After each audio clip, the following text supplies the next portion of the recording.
The rest of them are concerned. I think if we simply took them in order, because we intend to cover them all, so that means Father Robert would be next with number 2. So the first is concerned with the role of the spiritual assistant in these 4 different areas. One, in interviewing candidates. We can discuss that for a few moments. As you know, when an inquiry is received, whether it's received locally or whether it comes directly, and usually does come directly here to Bethesda or Washington, a response, of course, is given at once, and between that original inquiry and the actual process of interviewing, a number of steps usually ensue, because it might be a long time, or it might be a more complicated process before the person gets to the point where they can be interviewed. But usually what I've been accustomed to do is to make it as simple as possible, to invite them after an inquiry, giving them an idea. We have a letter which is composed in such a way that it doesn't sound too much like a form letter. It's sort of personalized, but it does contain essential information, usually accompanied by an enclosure, and then an invitation to respond by the person directing his or her attention to the points in the letter. If that receives a favorable response, then I usually arrange for an interview. Now, it depends on where the inquiry comes from. If it comes from an area where the institute is established, an area other than the one down here, because we have the established groups in various parts of the country, and even the subgroups, not yet fully established because of not sufficient members. Usually the person is referred to the group leader in the area. That's usual. In one or the other case, if they want to see me personally, I would tell them, well, if you care to come all the way down here, that's up to you. You can. That happens only once in a while. Ordinarily, however, it's done through the local group leader, and then, but before the group leader, it would be the local ecclesiastical assistant, like whether it's Father DePaul or Father Robert or yourself, anyone. Because that screening process, of course, is very important. And we depend on the judgment of the priest interviewing, who knows the institute and what the qualifications are that we're looking for, and can ask, and usually gets many more answers in that kind of an initial interview than a layperson might get.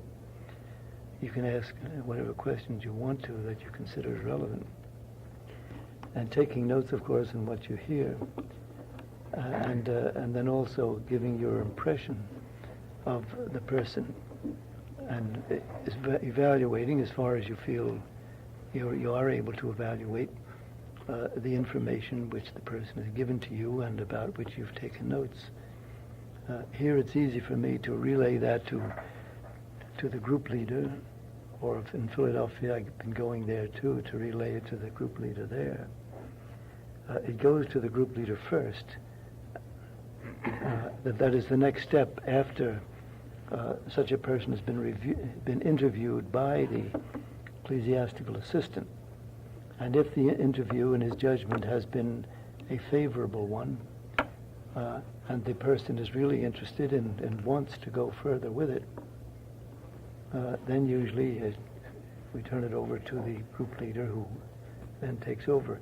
The reason for not turning it over immediately and having the person see her instead of me is because if it turns out that the person is not really fitted for this life, there's simply unnecessary exposure to the personnel of the institute given, which was not necessary at that early point, since they have this reserve. And that's the reason for the process, and I'm sure it's easy to see why. Once the group leader has taken over, then my part in it is simply to be available to discuss the person and the information with her, to the point where if it goes further, it turns out to be an official application. There's a form for that, as you know. The group leader is the one who usually sends that, because that's her job. She is really a canonically elected superior, and it's the institute that admits people, not the ecclesiastical assistant. But our role in that interviewing process, whether it's one interview or even more than one, that role is very important. Sometimes, depending on the condition or state of fitness of the individual at the time when the first request for interview is made, it may be necessary, if you think it worthwhile, to cultivate that vocation over a longer period of time, maybe several months, maybe even 6 months, because the person may not yet just be ready for it. It might be a little too abrupt, depending on the background and what you learn about the person. In such a case, if what you have learned from the first interview concerning the person and the good disposition of the person, it seems to be recommended that you carry it further, well then that's fine, and your generous spirit of sacrifice and giving time for it is well appreciated. These things depend on the individual cases. Caso per caso, as the Italians say when we talk about these things. If, of course, in your judgment the person is unfitted, we find such at times. I interviewed one woman who was still going to her psychiatrist and still using drugs, on his recommendation. She was not a drug addict, but the amount was considerable, so that I got the impression that she was sort of held together in her present state of mind in a somewhat artificial way, and it was hardly the situation in which to admit a person. The Franciscan Capuchin father who recommended, I wouldn't say he recommended her, he simply said, this woman is searching, and what she's searching for seems to be what you have to offer. Whether she's fitted, he said, I won't give a judgment now, you judge it. Because he said, I haven't had any direct contact with your institute. And so it was fair enough. I took it from there, and I told her that if she had this particular friar as her director, that this was good because he certainly was competent, and that he might, in the course of time, recommend the third order, but that was up to him. I wasn't even going to say, I recommend the third order, especially because of her being under the care of doctors yet. We like to have pretty good balanced people in the third order, too. That's just one example of a case. So the interview by the priest is important, if at all possible. An important, and I would say practically necessary step. We call it the screening process. Because usually the group leader is very interested in getting the opinion and first impression from the priest. And I'm interested in getting her impression because it's woman to woman. They can see things that we don't always see, and they get impressions, their intuitions are at work too. It's all part of the process. The group leader is not just the nearest group, but in case of an outer spacer, it's the group leader for the candidates of outer space. Yes. It would, for me, it wouldn't necessarily be the New York City group. It would be Pat Disher that takes care of. Well, that's only when the aspirant has been received. She doesn't move in on that until the person has been received. It goes directly to the central council, to the territorial council. And what happens is that, you mean screening or what? If I get a yes after a first screen and I want to make a contact with... Oh, you go to Barbara. Barbara before New York, before... Yeah, because you're still considered an outer space, aren't you, up there in your territory? If you were in the New York area, that'd be different. I don't mean so much geographic area, but I mean you're not part of the New York group. Connie doesn't. Just about as far, She's almost. she's in outer space, as they call Yeah. it. I Then do it the goes same- to Barbara. I do the same thing down in the Phoenix area. I get in touch with Barbara. Yes, you would, Father. Yeah, yeah. That's after you've seen it, of course. Yeah. And naturally, Barbara would have want Joan because she's a member of the council and actually the vice president. That would be the thing to do. Barbara, you can be certain that she would almost automatically say, let Joan see her. Because it's been the policy of the Central Council in dealing with people who come from areas that don't yet belong to an established group.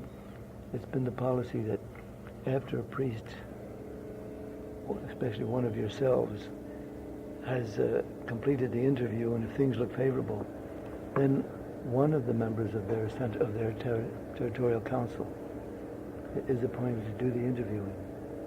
We had someone in the Wilmington area not too long ago, and Connie went from here, because she's on the council, to interview the woman, and what apparently the report that I gave and hers, really complement each other, and it looks pretty good, looks pretty favorable. If I remember rightly, in San Francisco, we had candidates at Spinham, and I turned over to Marion. To whom? Marion Griesheimer. Marion Griesheimer. Well, yeah, but you were right in the Bay Area then. You're a little far. How far are you away from? You're in Phoenix now. Pardon? See, that isn't considered outer space.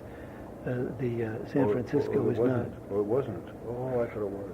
No, that's considered what you call a subgroup Oh, I see. out there. So Marion would be authorized. Yes. I get it, yeah. Yeah, that's right. But Phoenix is outside. That's Yeah. Well, and the next point in that, anytime that you have a question, be glad to just ask it while we're talking about the point that interests you. Now, it says the role of the spiritual assistant in the group council. By the term group here, I'd like to say, first and foremost, it means a canonically established group, where there is an elected group leader and an elected council. But even in areas where it's a de facto group, meaning, but not a canonically established group or a juridical group, if it's considered a subgroup in California, as San Francisco is, then usually maybe two persons besides the one who is an acting leader, meaning one not elected because they don't have enough. They assume, say, certain responsibilities comparable to those that are assumed by a regularly established group. They do it in order to be organized, and also to be in training for the greater responsibility if they grow and eventually become a group, rather than pick someone out of the air and say, you're elected group leader, says, well, I never had any experience. In this way, people are getting some experience, and it's a kind of a remote preparation for when it grows further.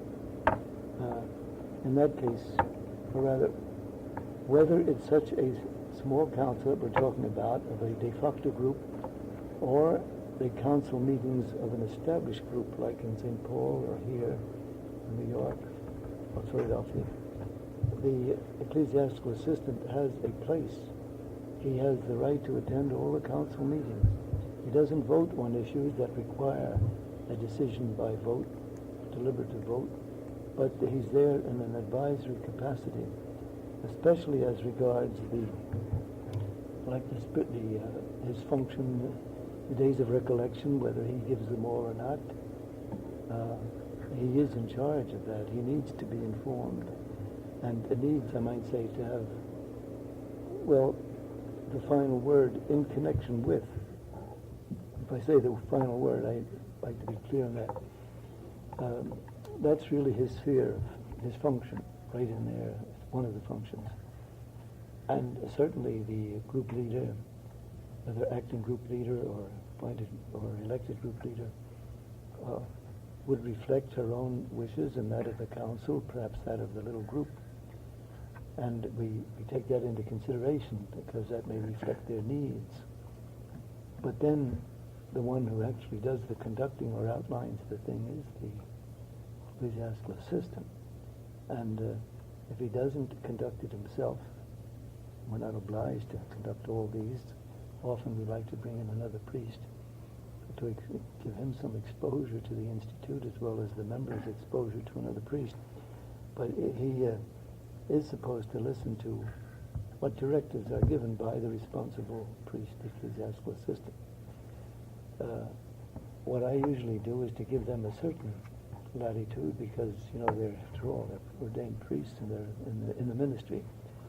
But still, the particular ministry that they're asked to render or to perform in behalf of the missionaries is, the Mass, for example, say the conference, and whatever other format has been officially accepted by the group, the format that they're presently using. We ask the priest, a guest priest, to conform to that. It's true that we usually agree upon, that is the territorial council, one of the things that they're doing now, or will be doing before Monday, is to set up a list of a program rather, of themes that they would like to have developed on the days of recollection, and then propose them for the use of the priest assistants. So, what are we to say about that? Well, I'd like to go along with it once that I've had a chance to see it and to agree to it. In this regard, I might say that if you yourselves from time to time would have an overall plan, say a general theme, need not be broken down into sub-themes, but say a general theme, if it's sent in before a territorial council meeting, and they're held twice a year, once in October, near the end of October, and once in May, usually the end of May. It would have to come in before that, so as to be considered by them, because they do have the right to look this over. And of course, I'm usually there at their meetings. This time, because of these meetings coinciding, that I'm here, otherwise I would be in on all those. As I hope you would be able to be in on the meetings of your territorial councils, unless there's a good reason to excuse you. First, you do have the right to be there, and it's good to be there because it can really help without doing all the talking. Usually, when they give me an agenda, whatever the size of it, on a day when we're having a council meeting, they'll have one spot in there for, say, remarks of the ecclesiastical assistant, and that's my spot, and I usually give a certain orientation to the meeting in terms of what they might expect from me, especially if there's something that needs correction possibly, or a new view of things, something that might help them, something to which they can direct their attention for the next month. Anyway, the ecclesiastical assistant has and is supposed to have a spot on that. When it comes to the other items of agenda which they discuss, invariably they'll ask, what do you think about it? Or what's your opinion? And so we always have a chance of giving a certain amount of counsel. But the voting we don't do. They're pretty open and asking for opinions on things. Yes, sometimes they are. too much, so I just try to pass it back to them, let them do more deciding. Yeah. If we have information, as sometimes we do, that would help them in their deliberation, they always welcome that. So the decision is still theirs. Now, the spiritual formation of aspirants. It's true that I have in mind tomorrow to direct your attention to that particular topic a little more in detail by giving a presentation on that, followed by a discussion. The actual instructions which the aspirants need to receive, those things are drawn up, as you know, they're drawn up into a regular course. And the one who's appointed in a particular group as mistress of aspirants, under the overall direction of the lady in Chicago,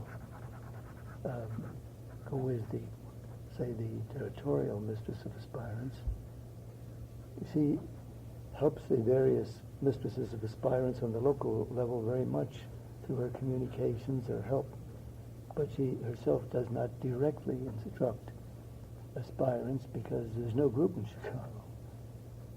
If there were, she may or may not be the mistress of aspirants. Depends on who would be appointed to that. But on the local scene, it's the one who's either elected, who is an elected member of the council and then given this function, or one who may be appointed by the council if the group is not yet completely established. In order to make that instruction or that formation uniform, the lessons over a period of 3 years are drawn up, and they are based on the Constitution and the rule of life.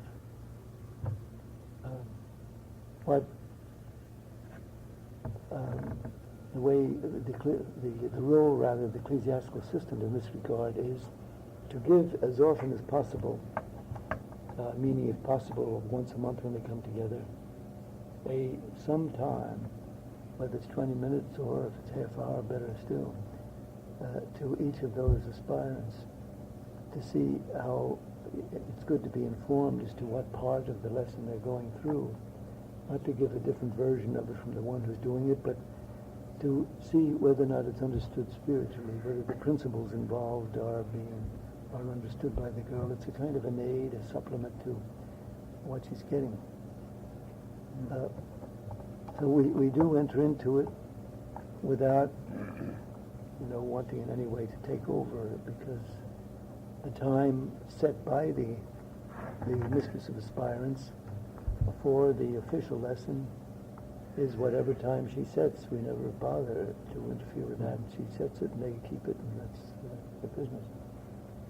But the aspirant gets some real help from the priest during that time, and she may indeed bring out things that she would be less inclined to discuss with the aspirant mistress if they're much more personal to her and kept within the internal forum.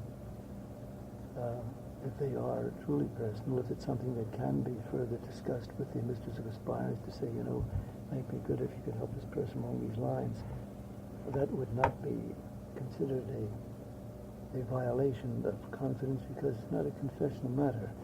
We always treat it with great respect, and if, in your judgment it looks like, well, this is really private, it's not for the group leader or for anyone else, fine, and it's private between yourself and the individual. Usually, you can judge that, or you can even ask him, this is between you and me, right? And so, keep it that way.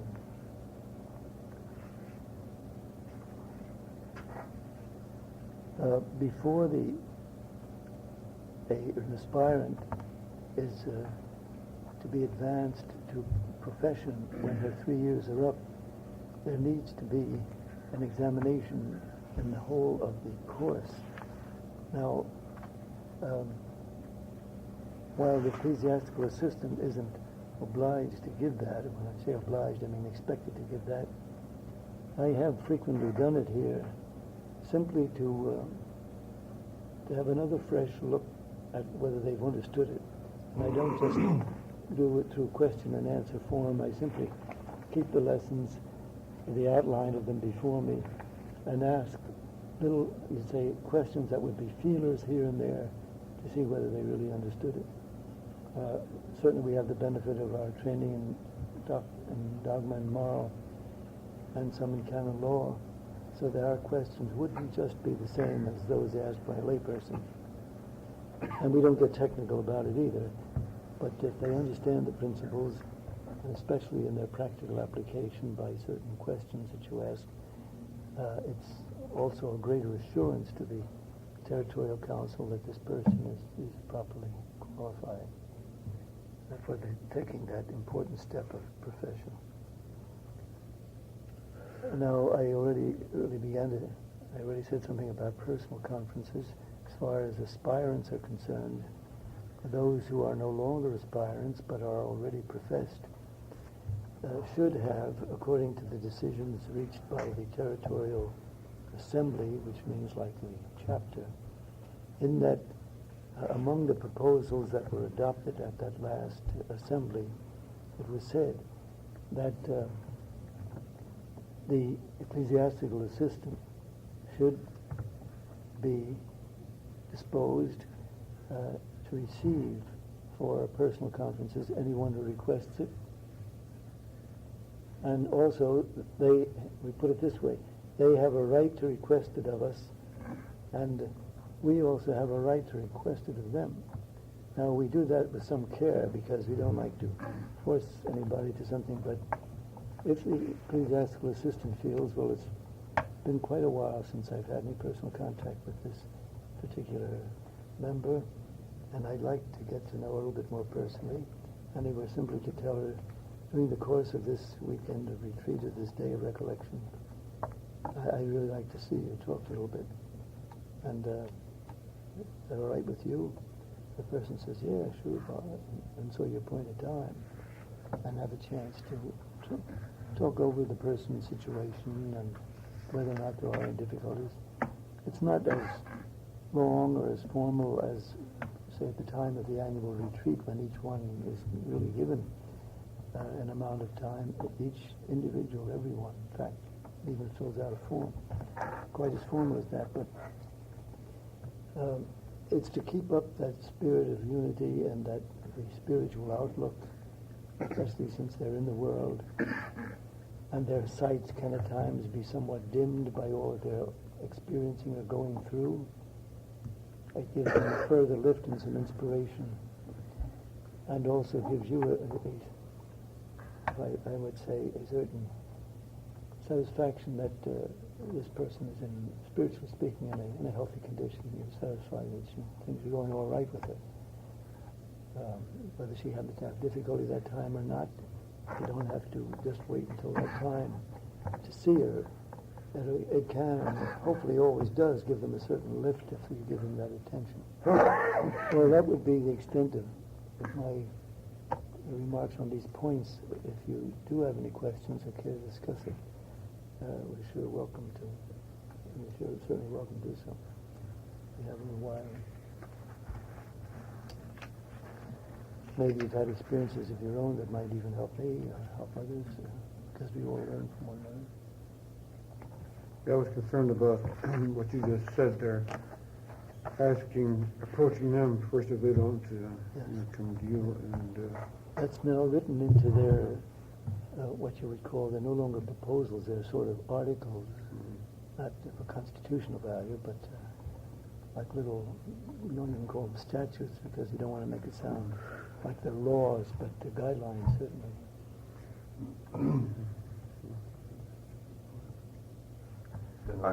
I don't know, I've always felt hesitant to say that to any one of them, really, because you do have that feeling sometime, all right now. It'd be good if you had little people, in other words, you had little contact with. Mm-hmm. What might be good in that regard, Rod, is that if you don't have, you certainly can be supplied with a copy of what those proposals were. They were in the circular letters, I know, of last year after the assembly. And it's good the time of a conference to say, well, these articles that were adopted by the General Assembly, it's good for us to refresh ourselves in those from time to time, and I'm reading this. And that refreshes them and immediately lets them know that if Father should ask, well, it's perfectly all right. It's kind of an general introduction to all of them. Right. So they're not too surprised. And also when the situation that I was involved in, that I asked you to get involved, become too emotionally involved with one of them because of a particular problem, Dominica. Oh, yeah. And, how much, well, it was kind of public, so it wasn't all that private, nothing, in fact, was all that private that I revealed, or Kay, or anybody revealed to you and so forth. I felt free to call you in, Yes. and Well, obviously very prudently, and I don't think she ever picked up any fare, or even if she did, I don't think she was disturbed by that we're kind of snitching on her. No, I don't think that problem existed there. This girl began to have a crisis of faith, and it was due a lot to illness and to a lot of adversity in the family. A good, solidly good person, even a member of the council, and suddenly her illness caught up with her and she became mentally confused. And, Was it mental? well, yeah, I'd say so. That mental like, completely out of it, but definitely, and still quite so. This is after about 2 years now. Still very confused. Yeah, Wanted to why leave did the all God institute. do this to her? No more to do with it. And what the council did about it was to say, when this girl was in good shape, physically and and emotionally and mentally, she was a very sincere and devout person. She has not changed her nature essentially as though she's going to run out and get married. There's no question of marriage. But she is disturbed, so we don't say, well, now look, since you asked not to renew your vows, fine, so you're out. We thought that would be unkind because if she had a complete recovery, she'd have every right to be in it. And we treat her more like a sick person. And she asked for suspension. She asked to get out, and we suggested to her that it be a condition of suspension, which the Institute now permits. And so that if that situation were to clear up, say now or this year or so, she could certainly be back without any new reception or anything like that. In that regard, the church is more lenient than before. It used to be that once, I recall attending meetings over there, they said, if a person leaves the Institute, that's it. I used to say, well, how can you say that? The church, the canon law doesn't say that. The church doesn't say it. The religious may leave religious life, and if later he requests to come back and they investigate it to see whether or not now everything is favorable for a return, and they decide they want to give him another chance, they can. Nothing against canon law on that. So why should we be more strict than that?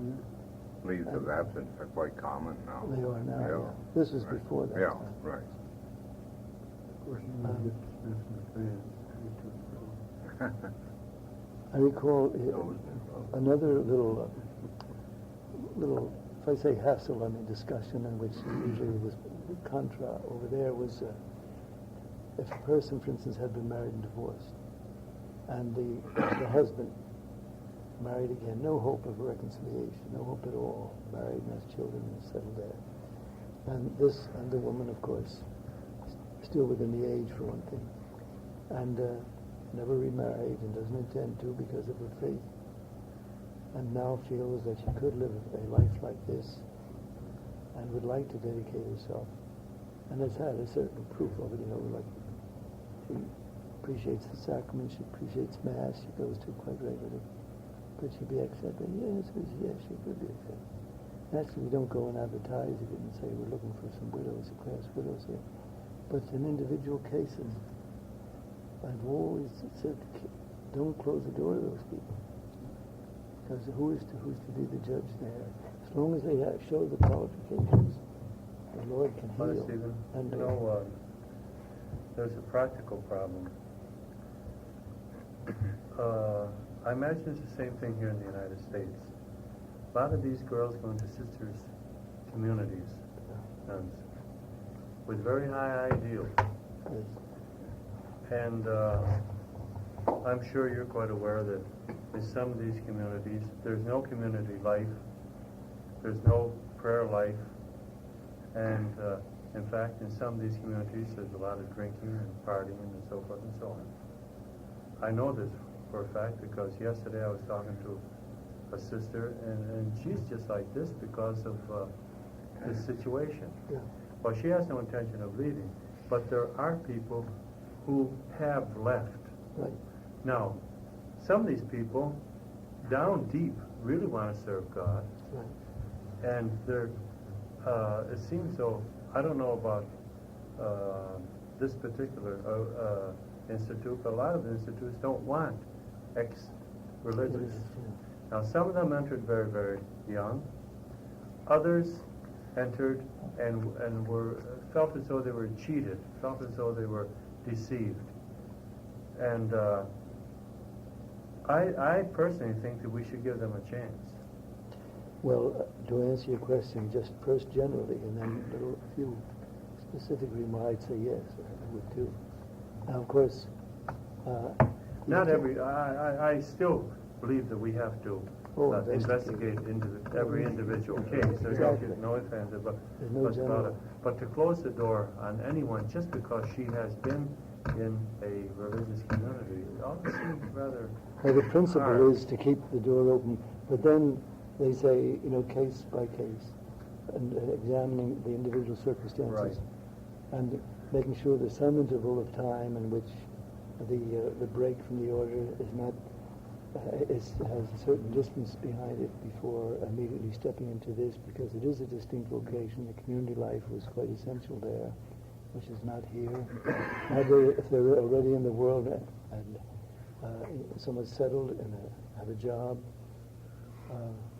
and seem to be doing pretty well, and then upon examination we feel like they got that out of their system pretty much, but meaning the religious community they belong to, but still want to lead a dedicated life, and are actually now, in practice, doing a lot of the things. There's Like the prayer life particularly we're interested there's a Felician nun who's working in São Paulo. Yeah. Her father's Irish, her mother's Brazilian.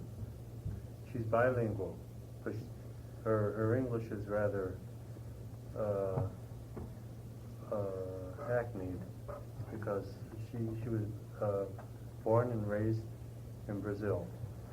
Now, when the Felicians from the States went there, she went to their school and she joined them.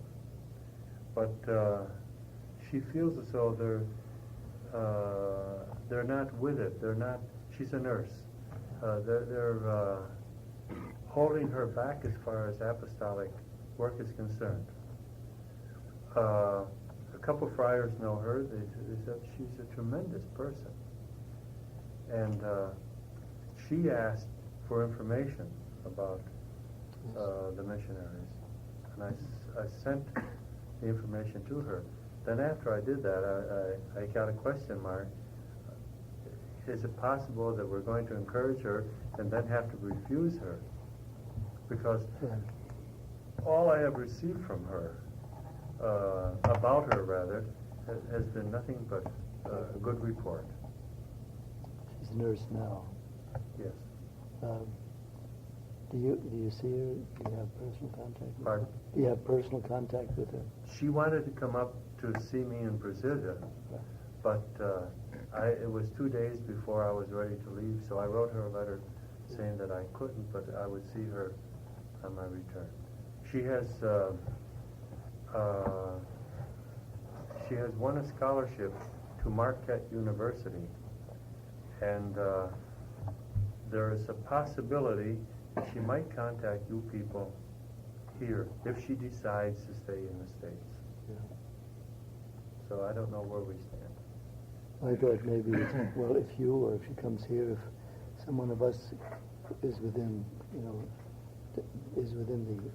But most reasonable likely distance. I will interview her first. Yeah. But if I see that she's leaning towards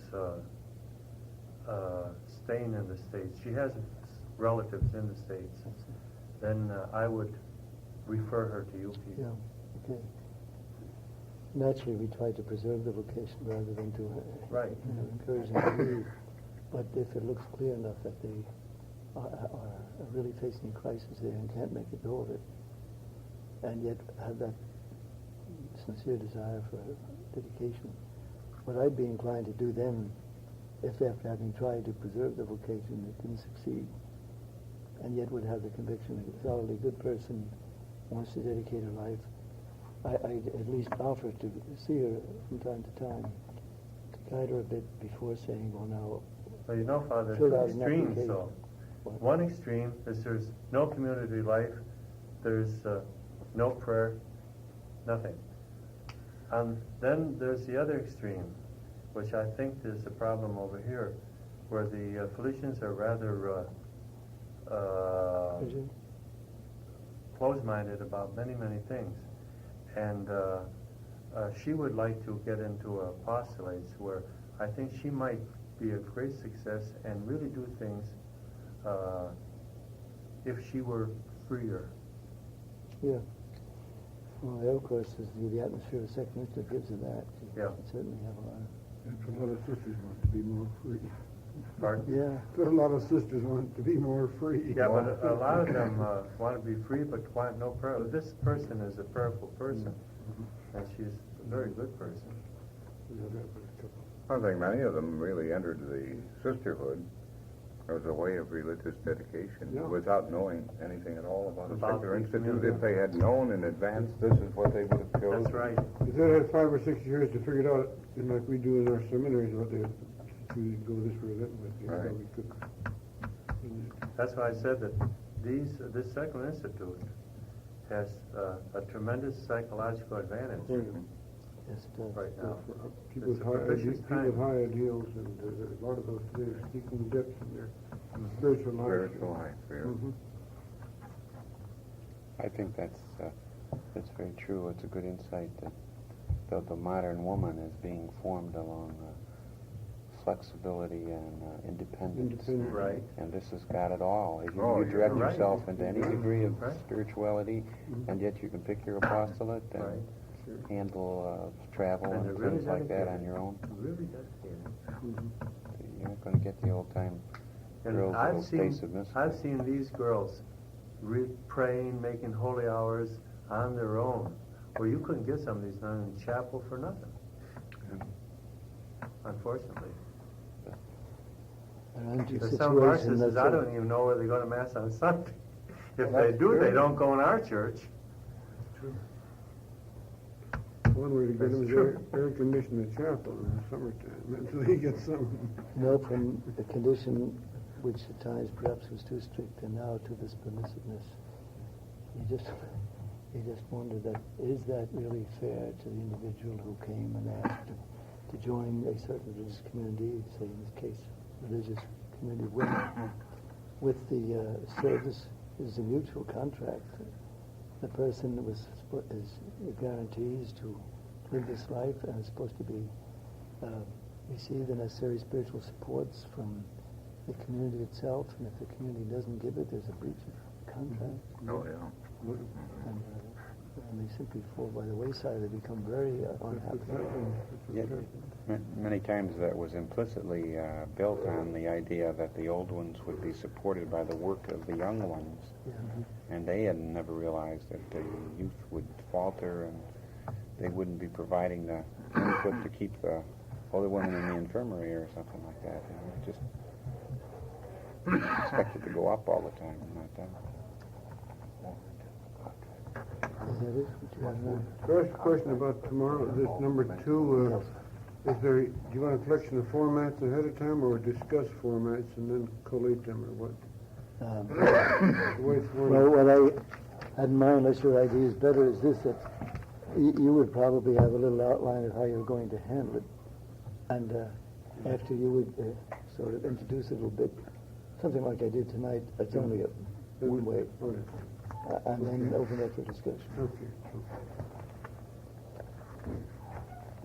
I'll be able to tell you tomorrow at breakfast, I do have this, presentation on formation. I hope to have that sufficiently cleared and some notes written on it in time for the morning session. If not, in order to gain a little more time, we could go into this. We're sure to cover this as well as the other. But so far, I expect tomorrow at 9:30 to go into formation.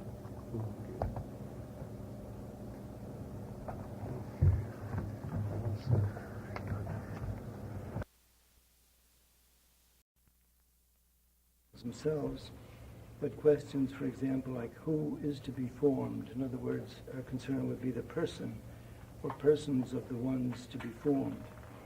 And then another question, of course, would be, what are they to be formed to?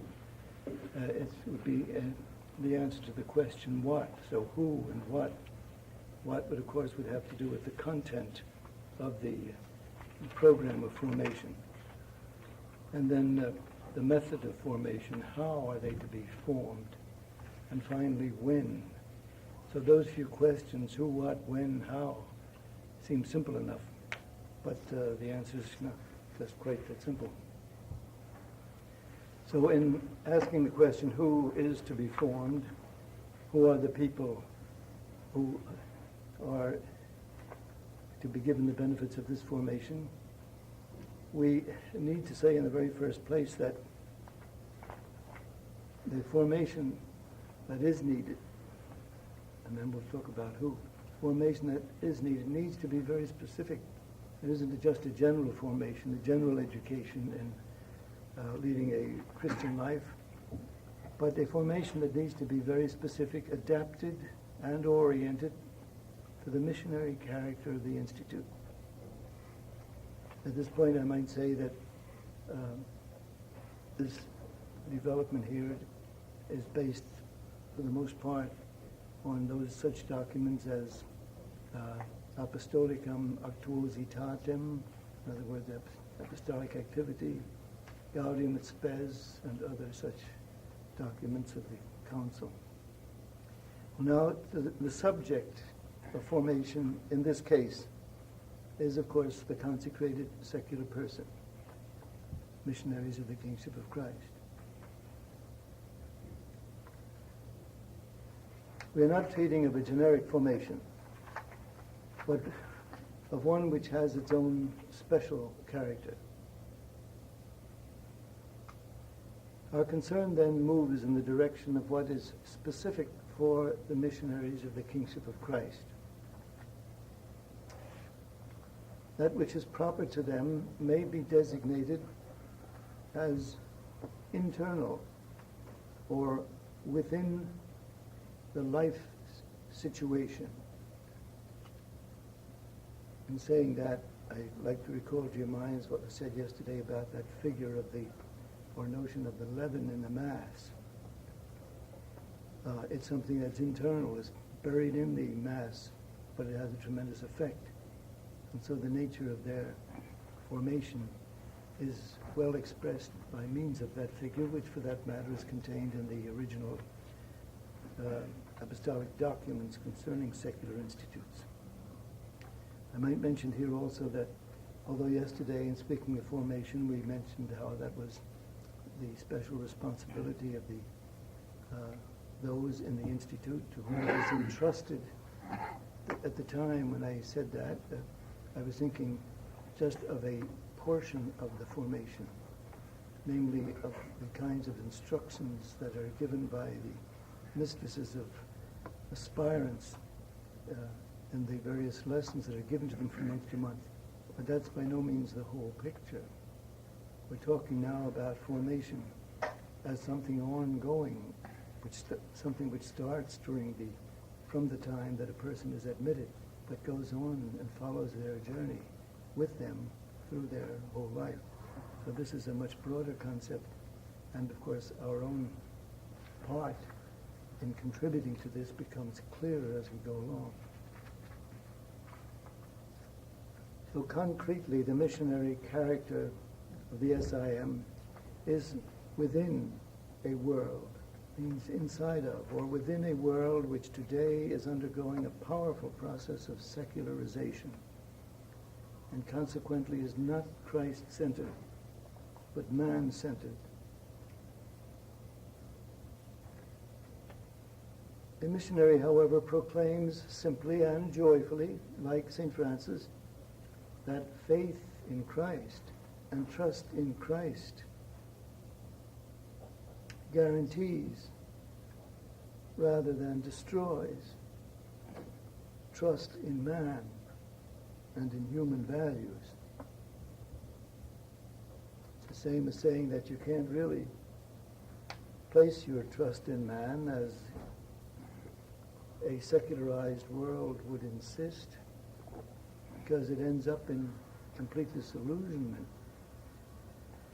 Not as though trust in man is something wrong, but something very desirable.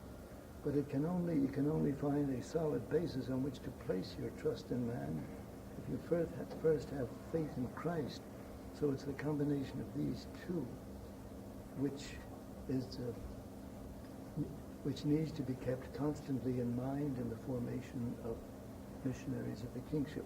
It's the way St. Francis himself understood it. For that matter, it's simply a Christian doctrine here.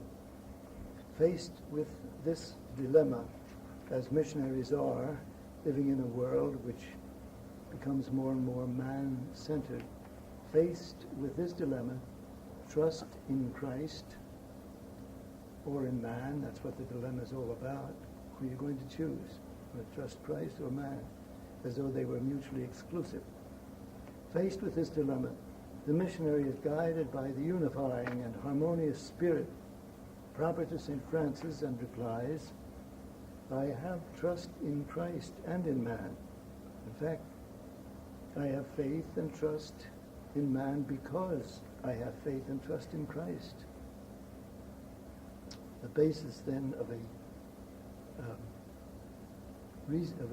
reasonable and at the same time wholesome trust in man is because of what we receive from Christ and our faith in Christ. You recall what we used to sing at Pentecost time in the Latin hymn for Pentecost. It says, Sine tuo numine, without your divinity, sine tuo numine, nihil est in homine. Nothing in man, nihil est in optium. So take the Spirit of God, take the Holy Spirit out of this human creation of ours, and there's nothing left of it. There's nothing to live for. It becomes a kind of cadaver. The Spirit goes out of it. With this choice, then, the missionary adopts as her own the saving mission of the Church. Indeed, she becomes the providential instrument of incarnating this spirit. That is, the spirit of awareness and of pursuit of the Church's mission in the world.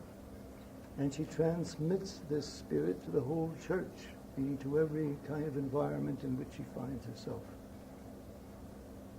If secular institutes, even before the Council, and this certainly holds true of the SIM, if the SIM, even before the Council, in a certain sense, existentially anticipated this aspect, with greater reason should they be today the specialized witnesses, meaning members of this institute should be the specialized witnesses and examples of the mission of the Church in the world.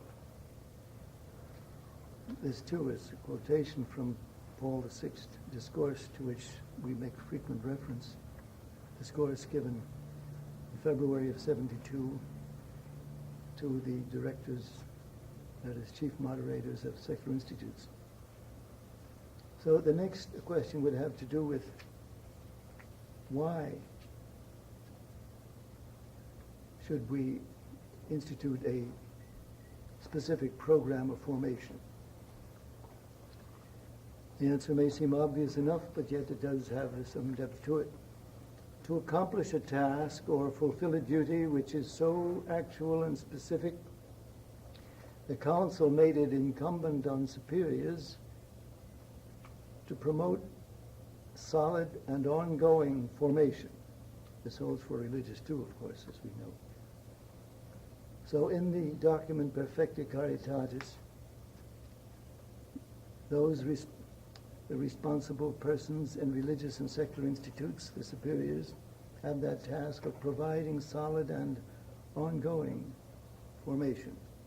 It is obvious that an institute which has secularity, which is as specific as that of the missionaries of the kingship, must be able to infuse and maintain in the individual missionary a great amount of spiritual energy,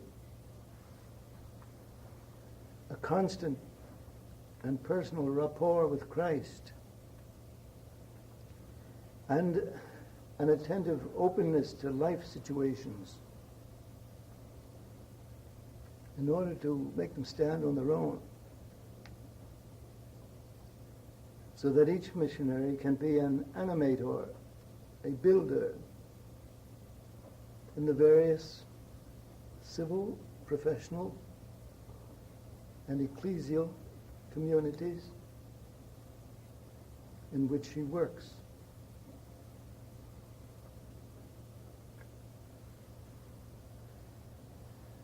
We come back to these notions again and again, this awareness of life situations. It's precisely in these life situations in which a missionary, which he experiences day after day, and often in a very rapidly changing atmosphere or environment. And yet they are the very conditions, they constitute the matter, I might say, which needs to be informed by a spirit, the Spirit of Christ, in order to actually serve the church's mission, to make it a mission of salvation. I often think of this when I hear people who are constantly complaining and constantly seeing the dim or the negative view of things. I figure, man, you're not even aware of what's going on, because while you seem to be through your criticism, this is your opportunity for promoting something, for actually developing or extending the mission of salvation instead of standing by and just sniping it. It's a kind of an attitude of, well, it shows very great. It shows fear on the one hand. It shows a lack of fortitude to do something about it.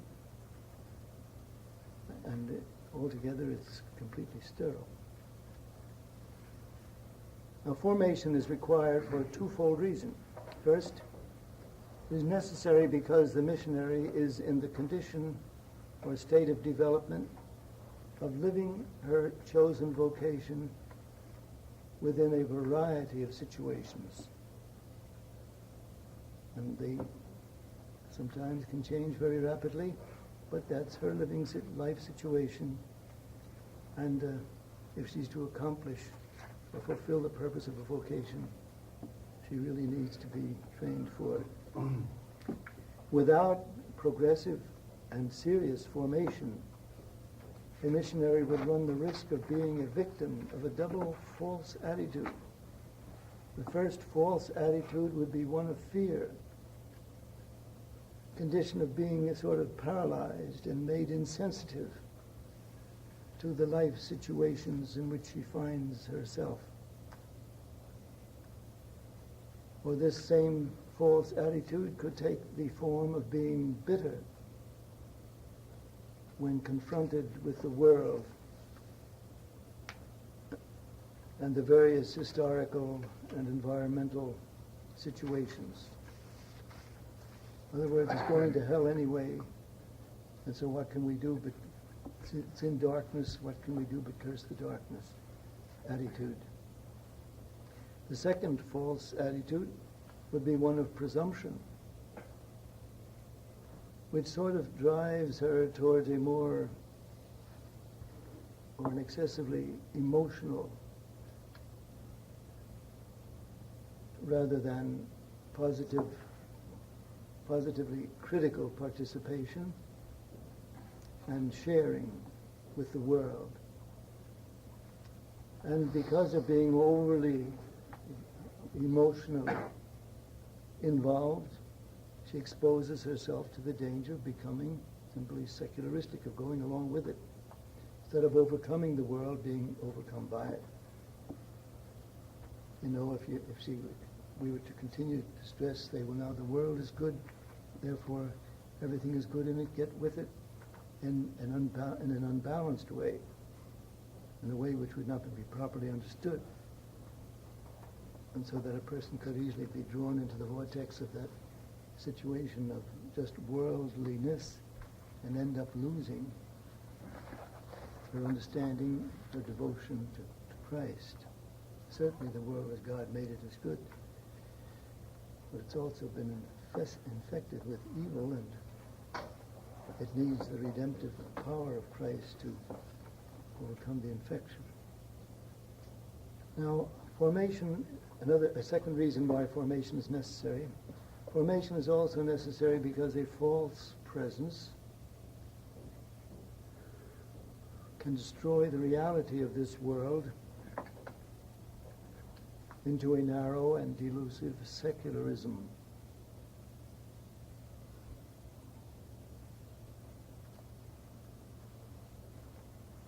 So the person who rejects God and rejects Christ is present in the world, but his presence doesn't relate truthfully according to the realities of that God does exist, that we are His servants, we are here to give Him glory through what exists.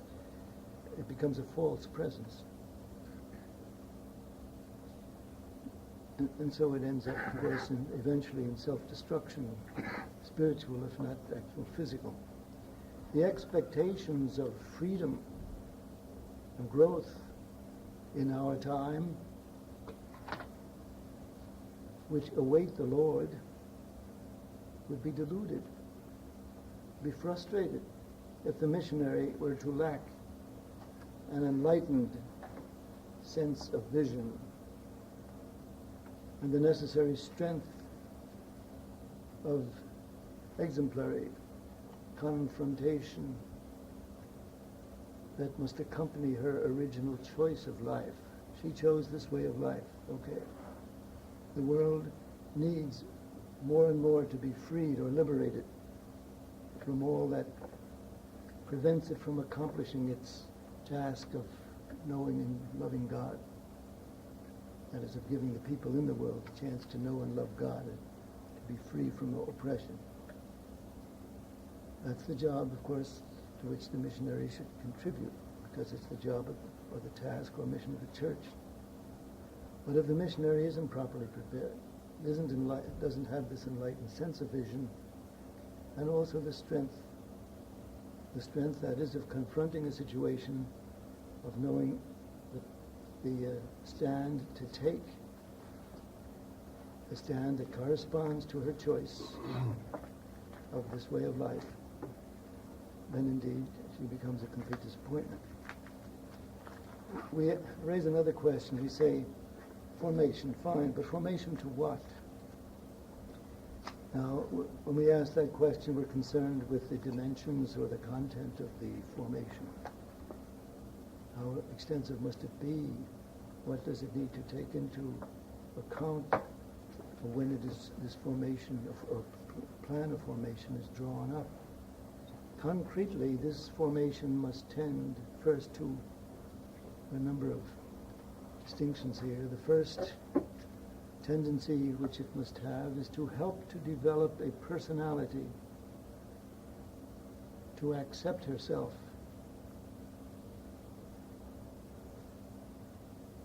to make her capable of loving, since without love you can't live life truly.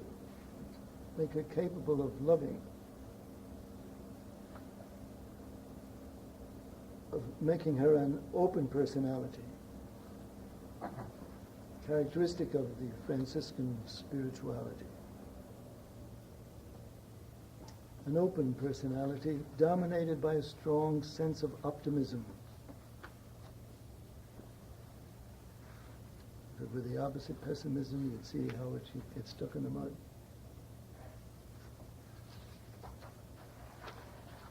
So again, concretely, this formation must tend, secondly, to help attain not only the capacity of self-mastery, of being responsible for herself, but to make her also, to make her strong and sensible in her contacts with others. She's not carried away.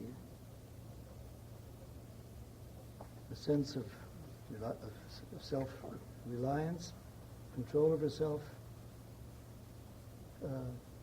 and able to react in her contacts with others, but in a sensible way. It is important to stress genuine human values above all. In speaking of genuine human values,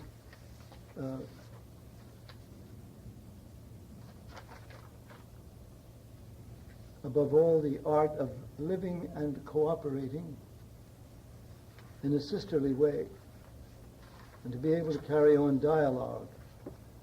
This is the thing really that, like on our days of recollection, I mentioned the example yesterday of sort of sharing the insights which the Holy Spirit gives to the different ones as they meditate on the theme that's proposed and see its practical applications, and then of wanting them all to contribute to one another the insights which have been given them. And there's where there's still certainly something to be desired, because not everybody reacts favorably to it. No one hostilely, but some passively, that is, not actually finding it within themselves to share those insights with others, as though this is strictly private and don't open the door. Again, in speaking of the content of this orientation, of formation to what? We said that it must tend, thirdly, to favor the orientation of personality towards people and their problems. We're not supposed to become introverts.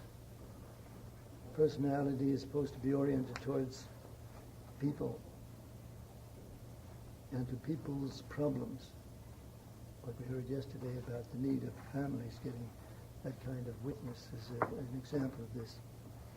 A personality prompt to share cordially the life of people.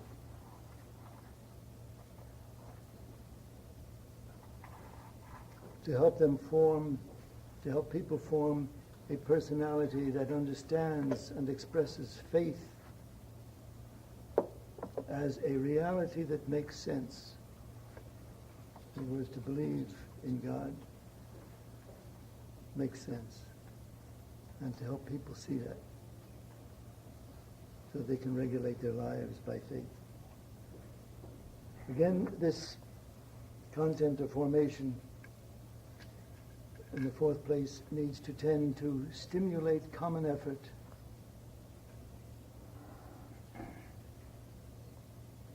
toward open and loyal meeting with others, meaning other missionaries in this case.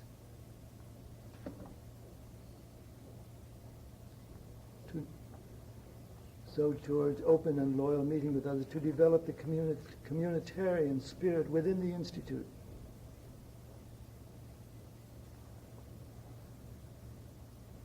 Repeat that one. The formation must tend to stimulate the common effort among all the missionaries towards open and loyal meeting with one another, to develop the communitarian spirit within the Institute. And the fifth tendency is to make the missionaries ever more capable of analyzing and interpreting the concrete situations in which they live.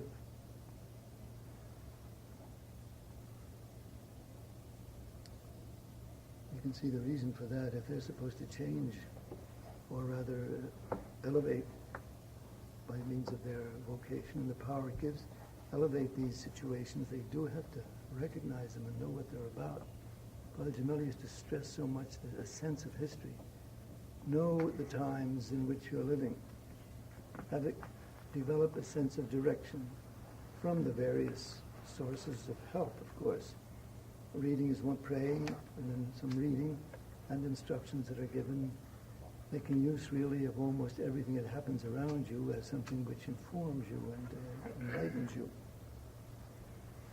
So then, to make the missionaries ever more capable of analyzing and interpreting the concrete situations in which they live, it's extremely important to develop the sense of discernment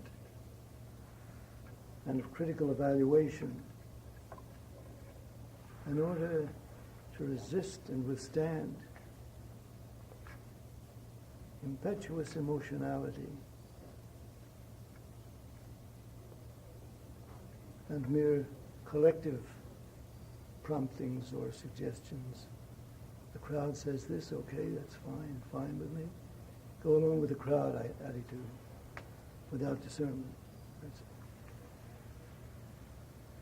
So, to develop a sense of discernment and of critical evaluation so as to resist or withstand that excessive or impetuous emotionality or going along with the crowd. Another point would be, in this orientation of the formation, it should be towards making her own, or a missionary to make her own, the salvific will of God, as expressed in Jesus Christ.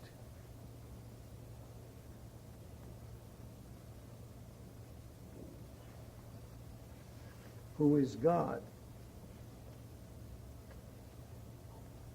He is the God, who is the God-man, I should say, excuse me. Expressed in Jesus Christ, who is the God-man, and who continues to live in the world through the church. And that's what we recognize as a permanent state of mission. He's still accomplishing his mission now, of course, in and through the church, but the mission is still being done, and it's Christ who's doing it through the head doing it in and with and through his members. So all this requires a biblical and a theological formation, which is serious and organic.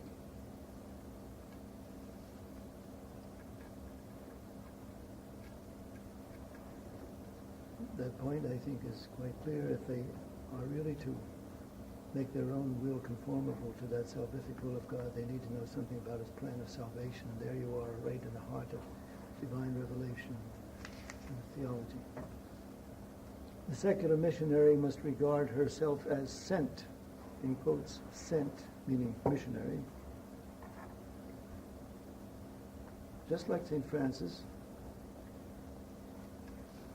sent to proclaim hope and peace and goodwill, pax et bonum.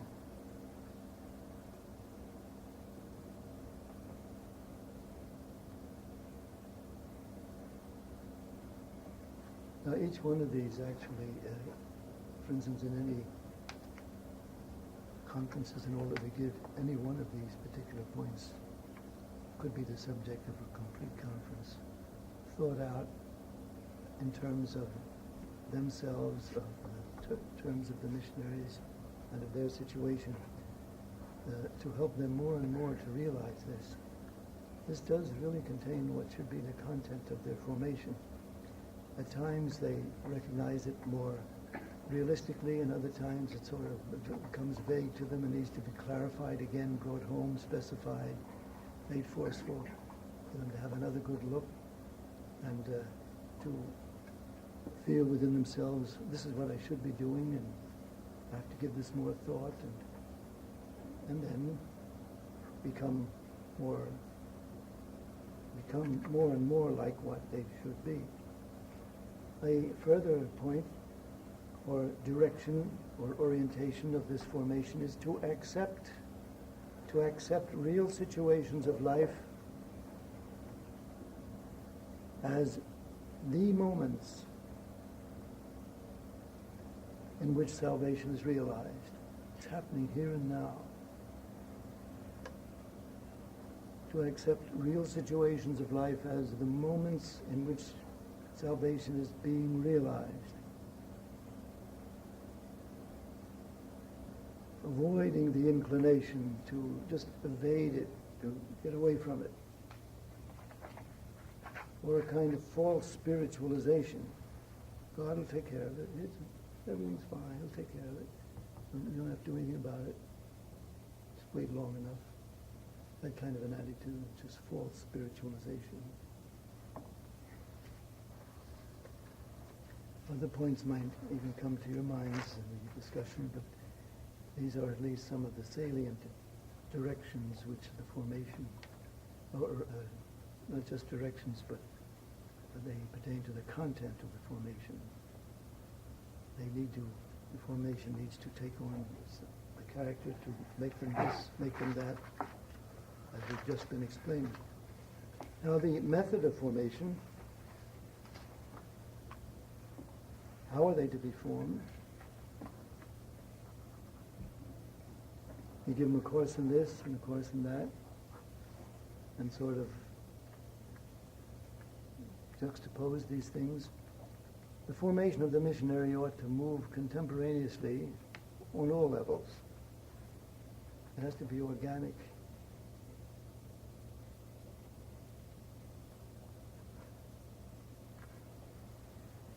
On all levels. So it must take in the total human and religious reality of the consecrated secular person. All of that needs to be taken into consideration. The person, the environment, the duties assumed by the vocation, in order to get the whole picture. And then the formation needs to be directed towards the development of the person in her total reality. This formation must have a global character, meaning by that it's to be imparted in such a way as to arouse men and women not so much refined intellectually, as though that would make them automatically a fine missionary. So, not so much refined intellectually as strong personalities, which are so much needed in our times. I might make a little comment at this point. We were just talking to this good lady, Nancy, who was standing in the doorway. Now, that girl had the equivalent of about a 4th grade education at grammar school. But she came from a family that really understood life. And there were a number of children, brothers, one or the other sister. And an innate ability to react to life situations, to the extent that her present grade or of development has derived enormous benefit from this tendency to react very well, favorably, sensibly to life situations. In other words, she's learned from life to the point where in almost any job that you give her, I don't mean something that's completely out of her line, but she has a way of feeling the situation, feeling it out, of being able to start out in a somewhat basic way as to what's it about, what's the purpose of it. All of a sudden, she's right in it and doing something positive and constructive, and things are working out. At the place of work, he now has the rank of professional. He's not just a secretary or a typist or any such thing. In fact, she hasn't even fully mastered English. She would if she had the time, but she's so busy doing all kinds of household work besides her now professional work. I mean, at the service of almost everybody who asks anything of her. But it's a real example of a person right in our midst here. We could mention others, but we just happen to be talking to her, of how this vocation is really understood and lived by her in a way that she makes an impact on people. Almost all the priests in the Department of Education stop by to speak to her. He has a way of not just joshing with them a little, but they'll come and talk to her more seriously about things. A few of them said, who happened to know that she's a missionary, said, would you want to set up a meeting in which we could discuss ways in which we could first of all learn more about this vocation, and then see how we might be able to be of help. And such a meeting was set up, and she was the one who inspired the whole thing. So we talked about the global character, about imparting this formation, not just for people to refine them intellectually, but to develop the whole personality. And this too is based on the Gaudium et Spes document. And then another point that has to do with method of formation, the second point would be the formation should not proceed after the manner of a successive juxtaposition of one thing or one course next to another. But it should proceed with respect to personal progress of each one.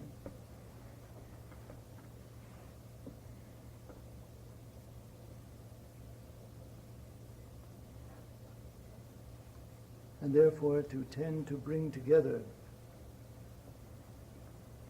at each level a progressive maturity of vision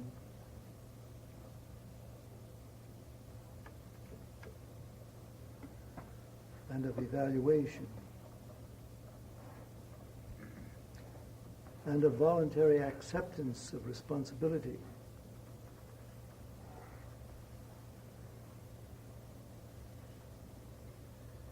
In view of a Christian animation of temporal reality.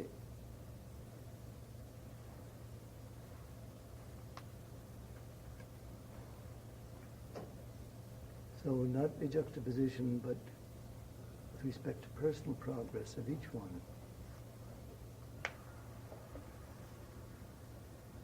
So as to bring about on every level this progressive maturity of vision and of evaluation. Thirdly,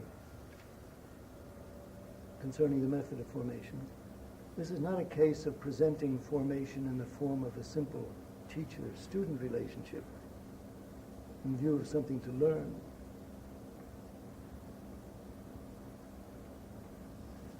So it's not a case of that, of a mere student-teacher relationship. I've got to learn something from the teacher. But rather, it's rather a case of a fundamental attitude which starts from life that is lived. In other words, it begins with a living situation, whatever it is.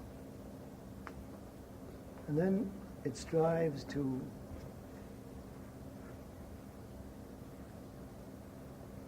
seize upon or capture the instances and anxieties of growth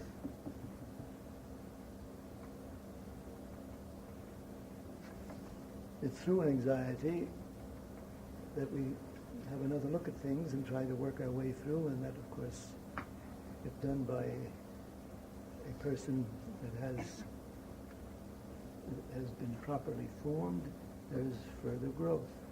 So it is an attitude which strives to seize upon or to capture the instances and anxieties of growth. Again, it's an attitude which cares about reading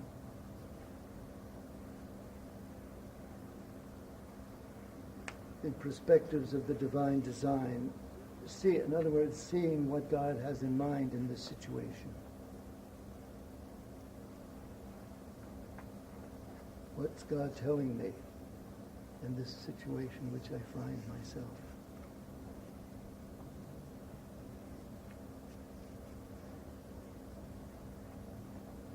Again, an attitude, fundamental attitude, which assumes the responsibility of freeing formation from ambivalence.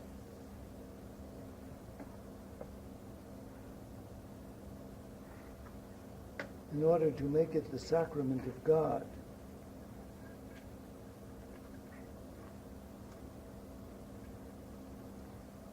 Perhaps you recall a document that was circulated, certainly through the province, but it got way beyond the province.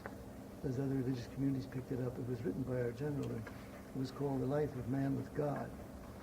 And he really penetrated the problems of today. He recognized, identified a certain ambivalence, constantly recurring, in which you can go one way or the other. Suppose we think, just for a simple example from the Bible, the tree of the knowledge of good and evil. Well, the tree was considered to be a good tree, taking it for the moment in its literal sense, but not so much that as the lesson behind it. anyway, the tree was considered to be a good tree. It could be used for better or for worse, for good or for evil. In itself, it was ambivalent. Now, that's just a symbol, of course, of many, many life situations in which the things themselves are, say, even indifferent. They're there, they come from enlightenment, they come from perhaps human gifts that have developed them, and how are they to be used? They need to be used, of course, for the right purpose, always to give glory to God, and then to benefit mankind. So then the basic, the fundamental attitude, which assumes the responsibility of freeing formation from ambivalence in order to make it the sacrament of God. It is not a formation carried on outside of life, but rather realized within and with life that is lived. That's what makes it true and real. And the fourth aspect of this fundamental attitude would be that for this reason, the missionary needs to be stimulated to sit at the table of the people of today. We're using this figure of sitting at a person's table, meaning of being involved in, being with. So the missionary needs to be stimulated to first sit at the table of the people of today, to share their joys and hopes, their sorrows, their anxieties. And then secondly, to sit at the table of the church, understood as the community of believers. To seek in a combined effort with fellow believers, what is the will of God for our time, for this situation, for that situation? Thirdly, to sit at the table of the Institute.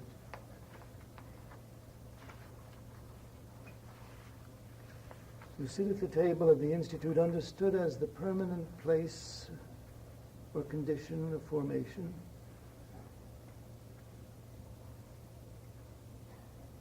participating, collaborating, searching out together how to incarnate today the charism that is proper to the Institute.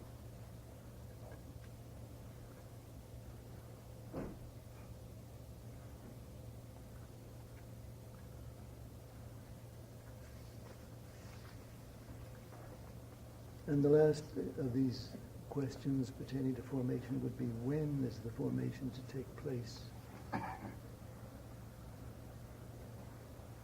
Of course, the immediate answer is it's a continuing formation. It's to continue always, meaning for the whole lifespan of the individual missionary, for the lifespan of the Institute.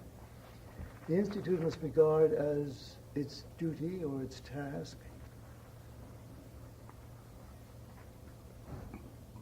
of accompanying every missionary along the way,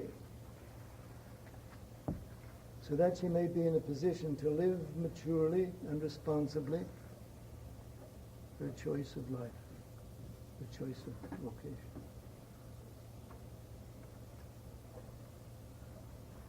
That's not easy, of course, and you say, Lord, man, it looks like a lifetime job just to train a couple of missionaries. You have other things to do, which all of us do have.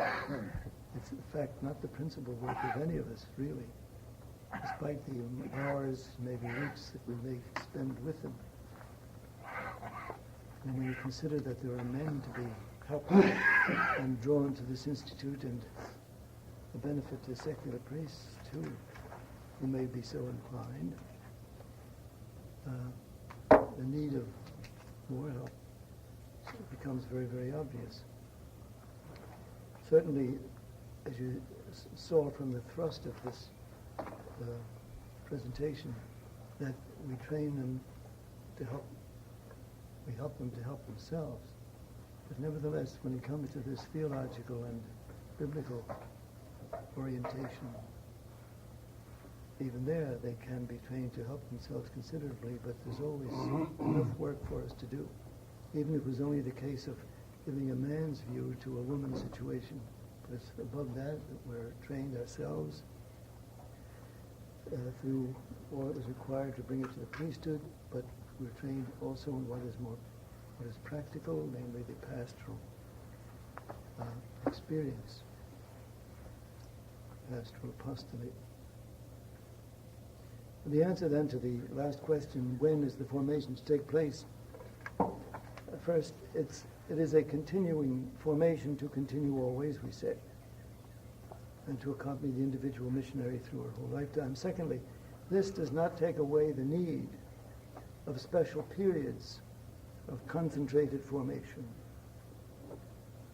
times or periods required by special moments or circumstances, and this immediately brings into focus the 3 years, for example, of aspirantship.